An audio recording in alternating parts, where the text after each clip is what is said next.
Shalom, baiklah, kami dari mahasiswa PPL dari SMA Negeri 1 Lolak akan memaparkan materi kami dengan judul Komunikasi Keluarga dengan bahan Alkitab yang terdapat dalam Efesus 4 ayat 25 sampai ayat yang ke-29. Namun sebelum kita masuk terlebih dalam tentang materi komunikasi keluarga, kita mencari tahu terlebih dahulu apa yang dimaksud dengan komunikasi.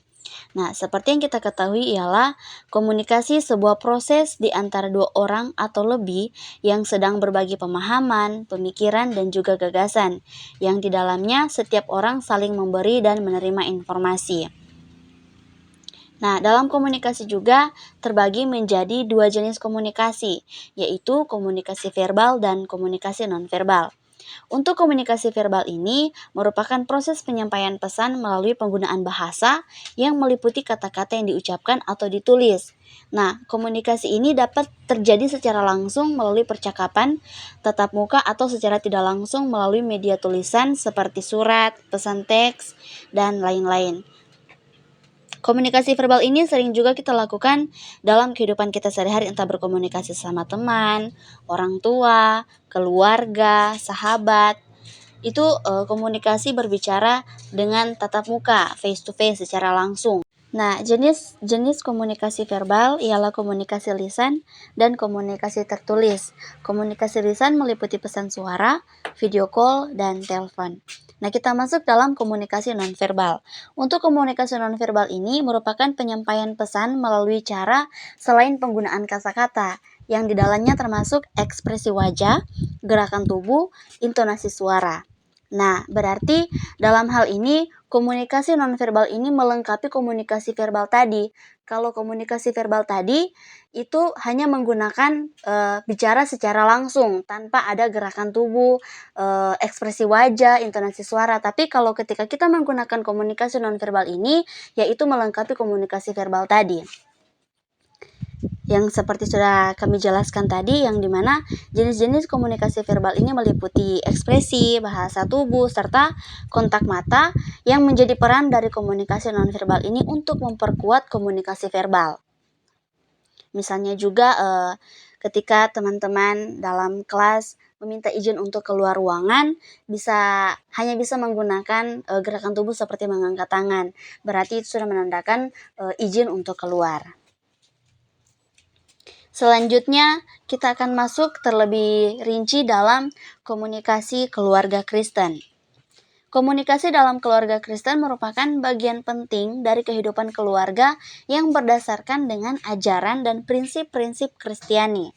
Nah, dalam konteks ini, komunikasi tidak hanya melibatkan penyampaian informasi dan perasaan, tetapi juga mencerminkan nilai-nilai spiritual, etika, dan kasih yang diajarkan dalam iman Kristen. Nah, berikut ini kita akan menjelaskan atau memahami lebih dalam tentang prinsip dalam komunikasi Kristen. Prinsip yang pertama ada kasih dan pengertian. Seperti yang kita ketahui, kasih ini ialah inti dari ajaran Kristen yang menjadi titik sentral kita sebagai umat Kristen untuk menapaki kehidupan kita hari lepas hari dan sangat penting dalam komunikasi keluarga. Seperti dalam 1 Yohanes 4 ayat 7, kita diajarkan untuk saling mengasihi karena kasih berasal dari Allah. Sebagian dari Alkitab itu mengajarkan tentang hukum kasih. Jadi, dalam komunikasi keluarga Kristen, alangkah baiknya kita menerapkan kasih dalam keluarga. Nah, yang berikut juga ada namanya pengertian. Pengertian sesama anggota keluarga, mendengarkan dengan penuh perhatian dan mencoba memahami perasaan anggota keluarga lainnya itu juga sangat penting. Karena ketika dalam keluarga tidak saling menghargai atau memahami sesama anggota, itu tidak akan menjadi keluarga Kristen yang baik, karena menjadi keluarga Kristen yang baik itu menerapkan kasih dengan baik dan juga saling memahami satu dengan yang lain. Kita masuk dalam prinsip komunikasi Kristen yang kedua, yaitu ada kebenaran dan keterbukaan. Kebenaran. Nah, dalam Efesus 4 ayat 25, kita diperintahkan untuk berkata benar kepada sesama. Komunikasi dalam keluarga Kristen harus mencerminkan kejujuran dan keterbukaan. Ini berarti menyampaikan informasi dengan perasaan dengan jujur, tanpa menyembunyikan atau memutarbalikkan keadaan.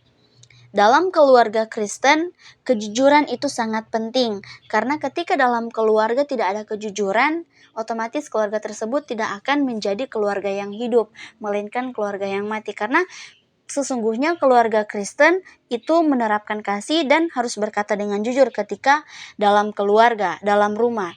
Rumah menjadi tempat utama bagi anak-anak, bagi juga anggota keluarga untuk mencontohkan hal-hal yang baik yang dimulai dari dalam rumah.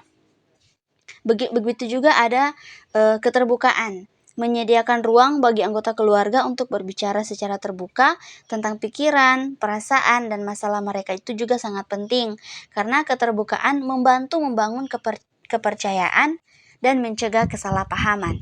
Contohnya, misalnya dalam keluarga, memberikan ruang atau tempat untuk anak menyampaikan apa yang menjadi keinginan anak itu ke depannya bagaimana. Misalnya untuk menanyakan anak ini ketika ia selesai sekolah, ia akan melanjut kemana, entah itu lanjut kuliah atau langsung mencari kerja, atau seperti apa yang anak itu inginkan. Itu yang harus dilakukan oleh orang tua.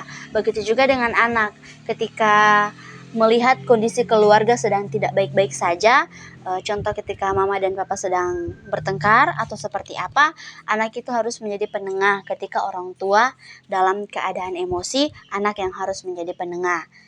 Menjadi penengah juga harus menggunakan kata-kata yang baik, agar dimana ketika kedua kubu ini berkelahi, yang dimana sedang emosi, ketika kita menghadapi dengan kepala dingin, dengan kata-kata yang lemah lembut, itu pasti akan meredakan emosi.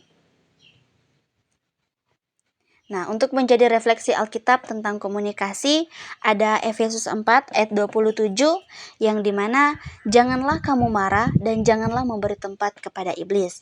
Begitu juga dalam Yakobus 1 ayat 19, hai saudara-saudaraku yang terkasih, ingatlah ini, hendaklah setiap orang cepat untuk mendengar, lambat untuk berkata-kata, dan lambat untuk marah. Dan terakhir dalam Amsal 15 ayat 1, jawaban yang lemah lembut meredahkan kemarahan, tetapi kata-kata yang pedas membangkitkan kemarahan. Sekian dan terima kasih. Shalom.